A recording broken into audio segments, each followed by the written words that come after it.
সমস্যাটা হচ্ছে মমতা বন্দ্যোপাধ্যায় সুপ্রিম কোর্টে দাঁড়িয়ে প্রধান বিচারপতির বেঞ্চের সামনে দাঁড়িয়ে আজ যেটা করলেন,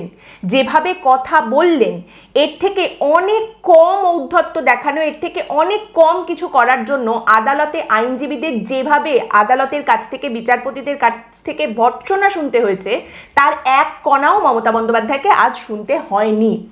আমি আমার কাজের সূত্রে গত বেশ কয়েক বছর ধরে হাইকোর্টে, সুপ্রিম কোর্টের অনেক শুনানি যেগুলো লাইভ স্ট্রিমিং হয় সেগুলো বারবার দেখি, এবং সেখানে বারবার যে জিনিসটা সামনে উঠে আসে, সুপ্রিম কোর্টের যে ডেকোরাম রয়েছে, কোথাও একজন আইনজীবীর জামা কাপড়ে যদি একটু সমস্যা থাকে, যে ইউনিফর্ম তারা পরে আসেন সেই ইউনিফর্মে কোথাও গন্ডগোল থাকলে আইনজীবীদের বের করে দেওয়া হয়েছে এজলাস থেকে, সেই ঘটনাও কিন্তু সামনে উঠে এসেছে। কন্টেম্প্ট অফ কোর্ট করেছেন বিচারপতিরা কোনো একজন আইনজীবীকে, তিনি যদি বেশি ঔদ্ধত্যের সঙ্গে বেশি চিৎকার চেঁচামেচি করে কথা বলতে চেয়েছেন।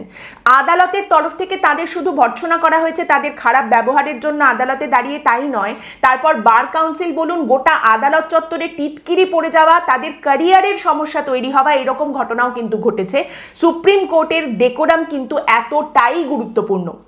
মমতা বন্দ্যোপাধ্যায় সেখানে দাঁড়িয়ে সুপ্রিম কোর্টের সামনে আজ যে ঔদ্ধত্য দেখালেন, এবং আমি একদম ভেবেচিন্তেই কথাটা বলছি, যে ধরনের ঔদ্ধত্য তিনি দেখালেন, যে ধরনের রাজনৈতিক রাউজিং স্পিচ তিনি সামনে রাখলেন, রাজনৈতিক চিৎকার হুঙ্কার যেরকম তিনি করলেন, বন্ডেড লেবার,